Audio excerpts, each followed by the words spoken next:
I wanted to build a drop tank, belly tank, Salt Lake racer thing for quite a while now.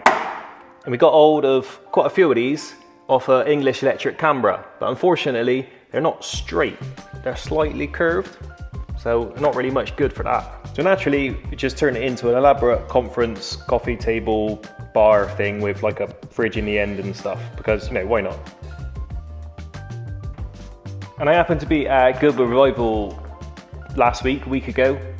You know, showing off, have our big pitch and tent and stuff. And was chatting to my buddy, the Rag and Bone Man, no, not a singer, the other one that makes the awesome cool stuff, about his drop tank racer, which is wicked. So check him out if you haven't seen it already. His Instagram and all that sort of stuff's on there. And he gave me a pretty cool idea. This is a tip tank of a Jet Provost. Now I happen to just have this lying around, as you do, and I was sat staring at it and I thought, I could definitely get in that. It'd be tight, but I could definitely get in it. These are a set of 12-inch mini lights on a set of Yokos, which I happen to have lying around as well. Now I think you can see where I'm going with this. Yes. Now there's a few downsides to this thing. One, it will meet no racing categories whatsoever, so I don't know where I'll actually be able to use it. Two, it's fiberglass. Three, there's probably lots of baffles inside. And four, I don't know, there's probably loads more problems, but that's something we'll have to figure out as we go along. Now, I'm thinking, sculpt this out completely so I'm sat basically right at the bottom. I'll have to build a complete chassis. So this is basically just going to be a cover. It's not going to really do anything, it's just going to sit here at the top. I'm going to build a chassis, V-twin in the back, or mid, behind the seat. I reckon V-twin, obviously rear wheel drive, some sort of pivot, single pivot suspension. I don't know. Probably use mini setup on the front because I got a load of bits like steering rack. I got some hubs and brakes and stuff, so that should work quite well. Probably gonna have to be left foot braking, so probably set up a bit like a go-kart. It's gonna be an elaborate go-kart, I suppose. I say go-kart, sorry, kart if you're a kart-in person. So maybe solid rear axle. Be nice to get a diff in it, but not sure if that's possible. Plus, it's probably going to be a straight line thing anyway. Get on the beach and just oof it down at 20 mile an hour. But this would be pretty damn cool. Custom aluminium bucket seat, like an old school traditional bomber seat. I could make one of those, fabricate one up from scratch. If I could find a vintage one, that would be even better, but you know, they're like £1 million if you can find one. And then just send it. So before I start cutting big holes in it, I need some datums, don't I? We're going to need some lines on it and stuff and work out some measurements. So I want to get it set up as good as I can here so we can get our center line through it, find the middle, find the width, the distance, and you know, all that sort of rubbish. But let's just see it sort of level where it is. I mean, the floor is pretty good in there, so it should be. I'm assuming this is straight. It's absolutely cock on. Yeah, it looks pretty spot on. So it's level that way. That's a start. So I screwed some blocks of wood to the back of the trestles to hold it up this side. Let's just get it where I want it. And then I'm going on the theory that I just think that these are probably level. We're going to use this as a datum. I'm going to cut it out anyway, but I need somewhere to go from. So if we set it up this way now, twist it to where we want it, then put some wedges in it to hold it.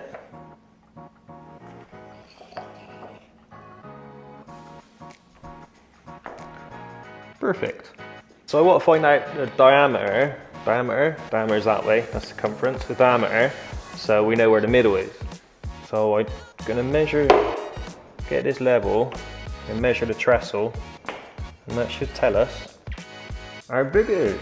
412 millimeters. Now, easy way of measuring the length of a weird shape thing is just plumb line it, mark the floor and measure the floor. That way.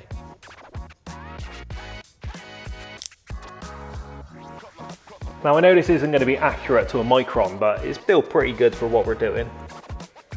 That all rounds up quite nice. 2,630. Right, so laser is set up. I marked a line on the floor between our two endpoints from the plumb bob, which give us our center point for the laser. And then obviously we've got our height from when we did the other thingy-majigger. So this cap's slightly, the center line from this cap's slightly low, so maybe it's slightly twisted different, but it looks pretty good, to be fair.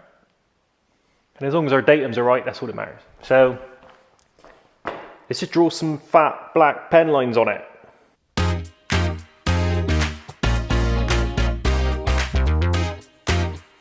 Let's do some race car science. So if I'm about this big, sat down, how short can I get away with making it and still be able to drive the damn thing? And the arms are definitely going to be out there, aren't they? But I need to measure my knees, don't I, so I can make sure I can get them in. Hang on.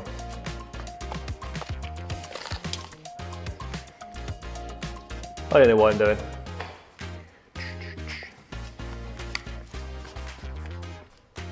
So if I'm about that big, somehow got to get that in there, and an engine, and a drivetrain, and suspension,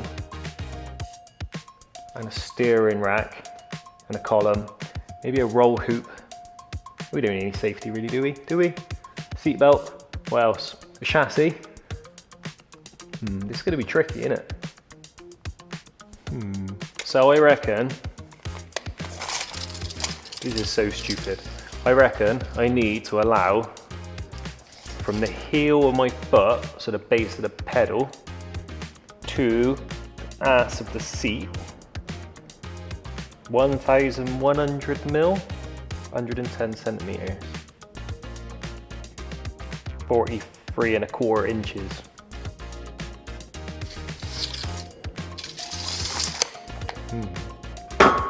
Oh my god! Right, this lightweight piece of box section, that's going to be my chassis, yeah? So this will be our rail running through the middle, now and everything will come off it.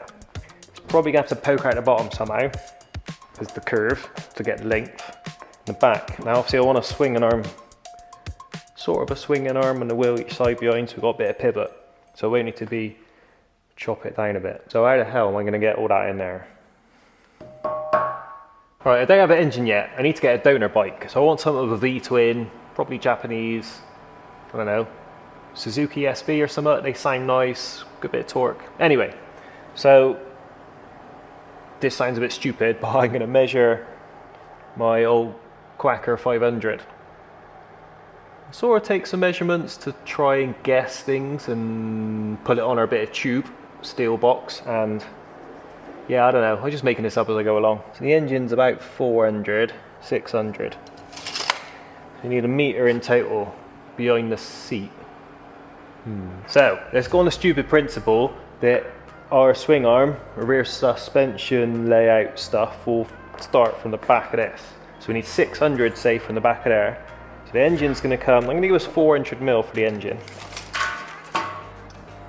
which is a massive complete guess. So 400 for the engine. I'm going to give us 50 mil leeway between the engine and the seat, because heat, you know, 50 mil's loads, isn't it? And then we got our 1100 for our seat to our pedals.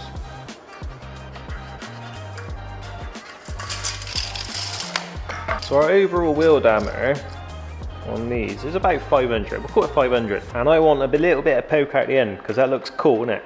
So the wheel's got to be at least, the center line of the wheel needs to be, I don't know, what's that for 500, 250, so we say 350 in, 350 in?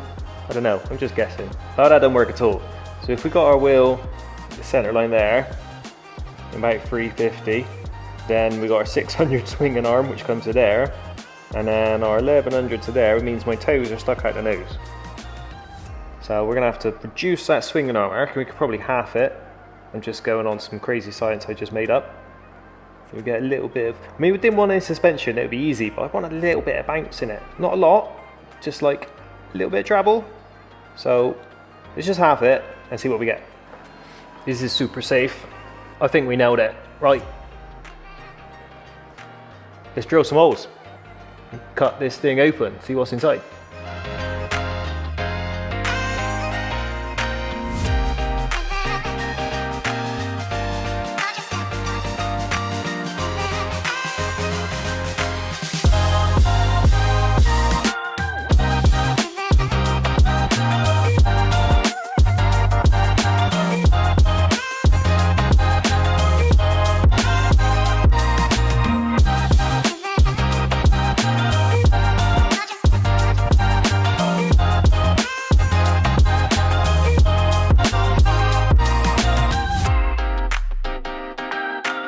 I got those off, let's see if these two will undo now.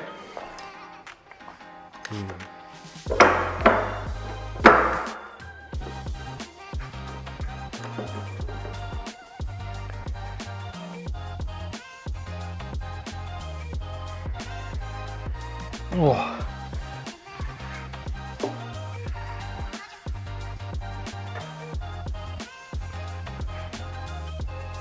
I'm not sure if that's undoing or the whole lot spinning.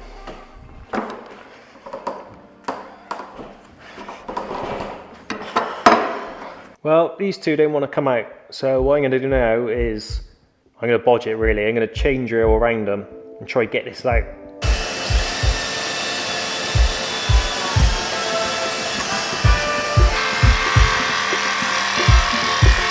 Right, let's have a look inside.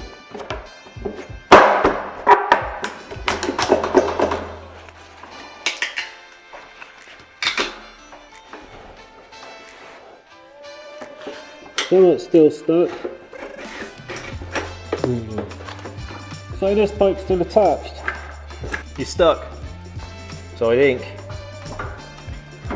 you need to undo this one, and then we'll have to cut this one because it goes all the way down and inside there. Like, you can see a bit better now though. Got a light in there. A big baffle there, so we're gonna have to get that out as well somehow. Ugh. This isn't working. I'm gonna just cut it. Stop messing around with this rubbish. I think it's gonna give if I just wiggle it enough. Oh, there it goes. Now how to get that one out?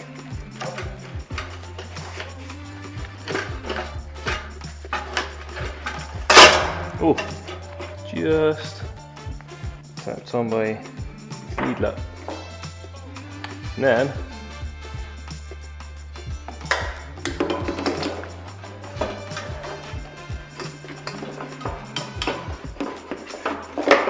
find that one. Woohoo!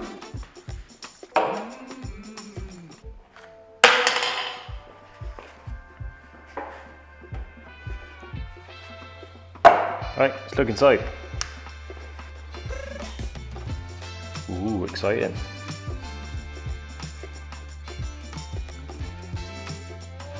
Right, I think you can cut a bit more out now. I'm going to cut saw round, get a little bit more out, get a bigger hole.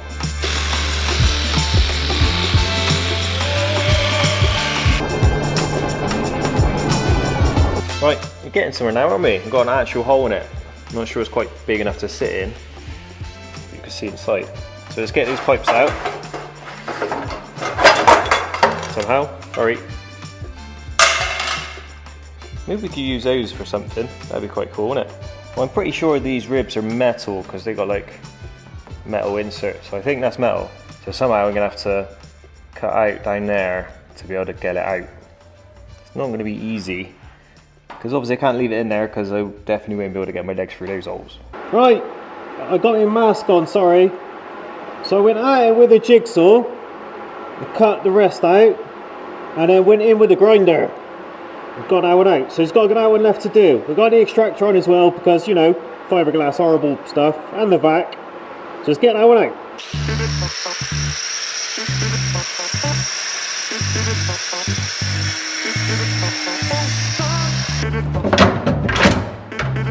Woo! Right, I think we just need to clean it all up now and have a look. Well, that's better, isn't it? Now, there's only one left thing to do now, isn't there? Everyone said there's no chance I'm getting in this, so is try and prove them wrong or get stuck and have to call for help.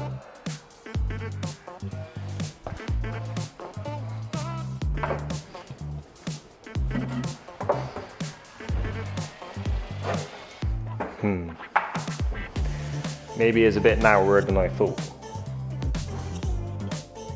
I reckon if the ribs went in there, I could twist.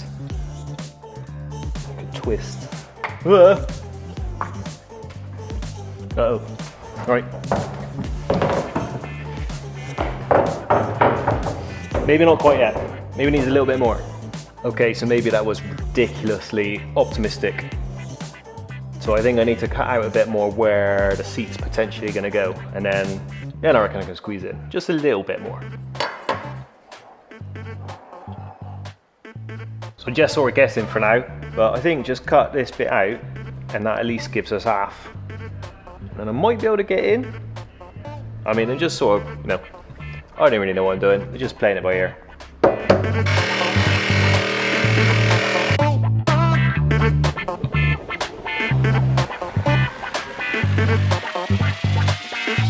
Well, what I've actually done is accidentally made a canoe, haven't I? Well, let's have another go.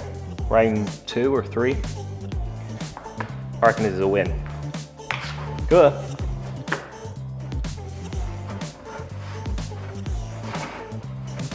Don't quite know.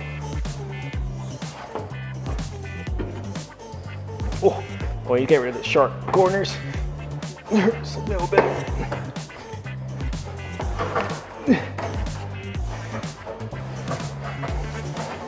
Ooh. Ooh.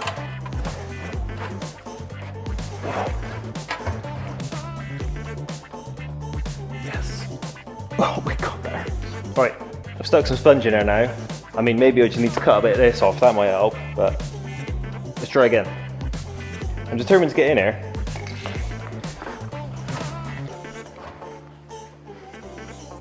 Need to cut these spiky bits out, really. That would probably make it a bit easier.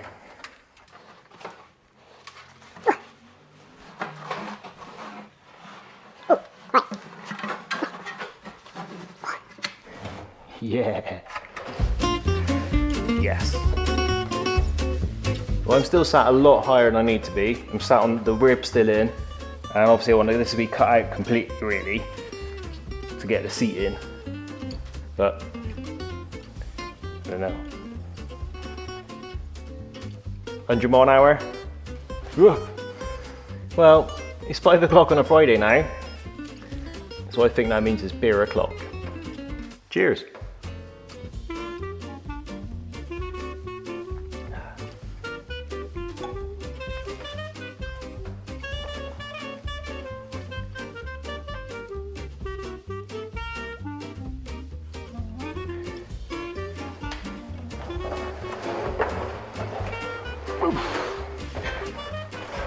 Oh,